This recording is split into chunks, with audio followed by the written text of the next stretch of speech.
saya senang dengan sikap Pak Purbaya. Nah, kalau ini Purbaya ini diaplikasikan di kesehatan, nah itu bagus banget. Dia mempunyai sense kedaulatan yang kental, yang walaupun dihujat oleh ahli-ahli ekonom di dalamnya, tapi saya melihat, saya bukan ekonom, tapi saya melihat bahwa ekonom-ekonom yang menghujat dia itu masih pakai alur pikir yang lama. Pak Purbaya itu alur pikir yang baru. Karena Pak Purbaya kemarin kabarnya juga menolak utang yang ditawarkan oleh lembaga internasional. Ya, dan dia selalu pada rakyat. Nah itu mestinya cara berpikir Pak Purbaya itu diterapkan di setiap kementerian bidang, apalagi bidang kesehatan. Paling lemah di dalam hal menolak kemauan global itu adalah Kementerian Kesehatan, menurut saya. Kementerian Kesehatan itu mungkin karena menterinya bukan dokter, sehingga dia kiblatnya WHO. Nah, padahal WHO, siapa yang menjamin bahwa WHO itu sayang pada bangsa Indonesia? Nggak ada lah. WHO pasti punya agenda sendiri, punya program sendiri, punya rencana sendiri, yang dibungkus seolah-olah melindungi kita, ini kita. Nah, mestinya harus ada kecerdasan medical thinkingnya harus ada. Kalau enggak ya kita ditipu terus, dan tipuannya itu halus banget, halus banget. Kadang kita tidak merasa ditipu. Enggak merasa. Bahkan malah senang. Malah senang ketika ditipu. Terima kasih. Kita dapat vaksin duluan, gitu ya. Dipamerkan sebagai kebanggaan. Padahal itu jebakan Batman. Oh, lu udah masuk, lu udah ini kita gitu ya, Bu ya. Tapi Bu ada pengalaman ya, Bu ya, terkait soal ini, Bu. Ada pengalaman terkait soal ini, maksudnya soal bujuk rayunya WHO. Oh iyalah, saya kan berperang waktu itu, bukan hanya rayu, tapi saya fight ya, Bu. Fight. Nah itu, dan setelah itu WHO juga membuka pintu sebetulnya.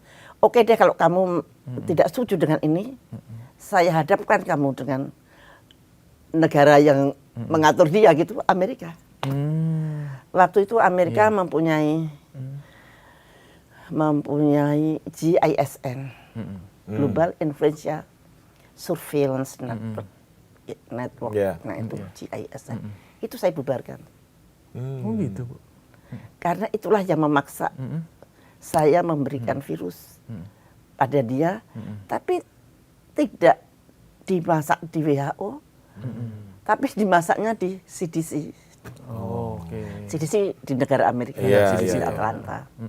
Nah itu saya marah. Saya kan ngasih virus untuk diteliti oleh WHO. Kenapa sampai ke sana? Sampai ditaruh di sana berarti. Ya, ternyata memang GISN itu jurisdiksinya di bawah USA. Sekarang diganti apa gitu. Waktu itu saya mengajukan resolusi dan diterima oleh WHO. Dan saya didukung oleh banyak sekali negara, 128 negara. Itu tidak adil. Virus saya berikan secara gratis. Kok setelah jadi vaksin aku disuruh beli. Enak aja ya, Bu ya. Enak aja itu bodohnya.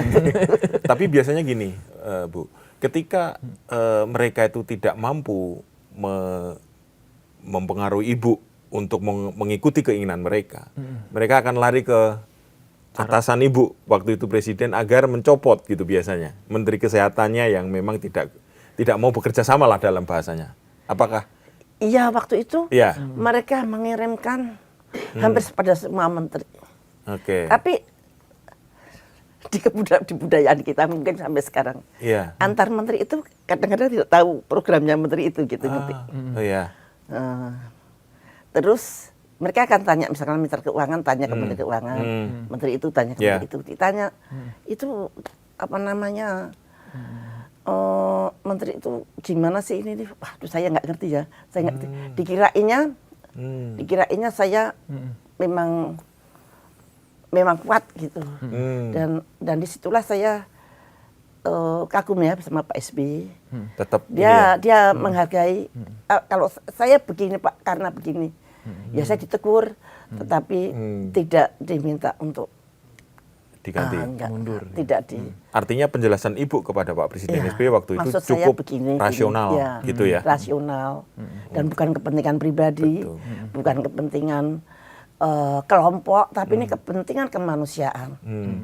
Seluruh dunia loh Pak, ini bukan untuk Jakarta saja. Iya. Nah, gitu. Dan saya tidak mempunyai partai lah. Kalau saya punya partai, mampu saya. Nah, itu saya tidak punya partai. Berarti tekanan itu ada dan nyata agar Ibu dicopot waktu itu? Tidak dicopot. Ditegur lah? Ditegur. Jangan terlalu keras, jangan terlalu ini. Frontal terhadap WHO. Jangan frontal. Lah Pak, sudah terlanjur saya diikutin 100 negara lebih. Kalau saya tiba-tiba berubah apa nggak aneh. Oke. Tapi setelah waktu itu perpindahan dari Partai Republik ke Demokratik ganti Obama. Nah itu berubah. Berubah ya? Berubah. Jadi mereka terus kemudian berteman dengan saya setelah Obama, pada Obama, ketika Obama. Jadi pada perjuangan saya di WHO itu pada waktu titik kritisnya mereka ganti presiden. Nah ini jadi menang saya. Oh, karena anginnya berganti di sana ya. Karena Demokrat yang berkuasa di sana. Mungkin kalau masih Republik terus mungkin saya juga kalah kali waktu itu. Tapi karena tiba-tiba ganti dan itu angin itu di saya. Angin global berubah dan mereka tadinya face to face bermusuhan, akhirnya satu kepentingan. Ibu saya ikut Anda, nah itu saya kaget banget. Itulah perubahan yang sangat luar biasa. Dan saya kira sampai sekarang pun hal-hal seperti itu bisa terjadi. Bisa terjadi. Tapi kan ini agak unik ketika Republikannya Donald Trump. Dia kan termasuk yang nggak percaya COVID, Bu. Oh ya dia anti. Dan dia sempat keluar dari WHO. Semua orang kalau bilang dia aneh lah segala macam ya. Tapi saya terima kasih sama Trump itu. Dalam hal ini ya. Dia sama sekali tidak percaya COVID. Dia vaksin nggak mau. Artinya dalam konteks ini, apakah sikapnya Donald Trump masih sesuai dengan itu? Karena tadi kita bicara bahwa hantavirus ini bagian dari... Itu berbeda lah. Menurut saya, Donald Trump ini adalah sesuatu yang baru dari perubahan global. Global sedang berubah. Globalisasi yang dahulu itu sudah berhenti, berubah dengan globalisasi yang baru. Yang globalisasi lama tidak akan muncul lagi. Semuanya kalau akan muncul pasti dengan baju yang baru. Nah di sini yang jeli itu Pak Purbaya. Nah yang lain masih berpikiran seperti yang lama. Pak Purbaya udah melihat ada perubahan-perubahan gaya baru ini. Sangat melihat dan itu terjadi di negara kita pun itu terjadi dan menurut saya positif untuk Indonesia. Kalau Indonesia asal tenang, tidak ada gunjing-gunjing kekuasaan, itu kita bisa melalui dengan baik. Sebetulnya presiden kita cukup ngerti dalam hal ini. Ada suatu perubahan yang substantif, yang signifikan dari global lama ke global baru. Apa itu, Bu? Waduh, dan nanti ini kan soal hantam, nanti lain lagi. Oh, lain lagi ya? Waduh, ini menarik. Ini menarik. Kita undang lagi kayaknya. Boleh. Tapi mungkin ini bagaimana untuk masyarakat ini, Bu? Karena Ibu kan memang concern bagaimana kesehatan masyarakat ini. Masyarakat nomor satu, usir tuh tikus. Jangan ada tikus sedikit pun di rumah Anda. Itu udah cukup. Itu udah cukup ya? You don't need vaksin. Iya.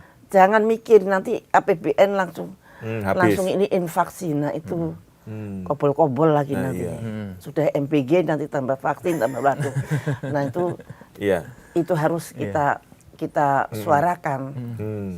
Kita harus bersihkan rumah kita dari tikus. Itu gampang banget kan tikus. hilang. Itu yang paling mudah dilakukan Paling sekarang. mudah dan paling murah. Jangan berpikir-pikir tentang vaksin lagi. Ya, jangan berpikir vaksin. Oke. Menjadi bangsa yang mandiri lah Bu. Dan ingat kalau hantavirus yang untuk Asia maupun Eropa itu tidak terlalu berbahaya. mematikan. Tetapi waktu itu ada suatu kapal yang merapat di mana ya waktu itu? Di Indonesia ada 10 orang, 4 meninggal. Dan kemudian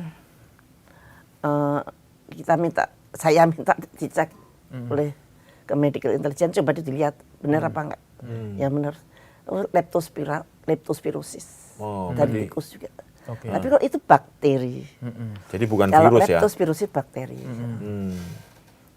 Kalau hantavirus itu ada virus. Ya. Nah yang di Amerika itu yang paling ganas. Dan pernah juga Argentina tadi Anda mengatakan di Honduras di dekat Argentina, memang Argentina pernah pada tahun 93. Strain apa? Andes itu ya? Andes. Katanya cukup langka itu. Ada dekat New Mexico. Iya.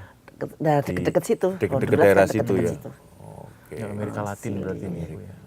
Dan itu ya, kalau orang yang tidak mengalami sendiri melawan pandemik, itu banyak nggak percaya. Waktu COVID saya, yang percaya sama saya dan yang tidak percaya sama-sama banyak. Iya, betul. Iya. Jangan vaksin, jangan booster. Nggak ada yang percaya.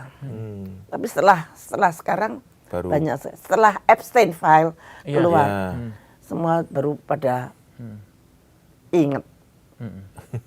Nah ternyata positif benar. Nah itu, tapi banyak sekali di take down itu saya.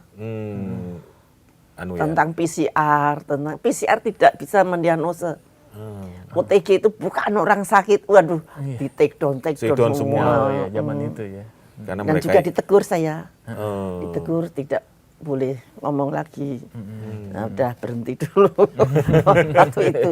Karena, aduh itu udah, saya mengatakan yang benar, aku yakin, tapi tidak boleh. Jadi semua media itu tidak memberitakan. Sudah dibungkam semua, sudah ditabur-taburin. Semua jadi ya satu suara, makanya sangat efektif ke seluruh dunia. Jadi bukan hanya Indonesia kok yang ketipu, tapi seluruh dunia. Seluruh dunia ketipu.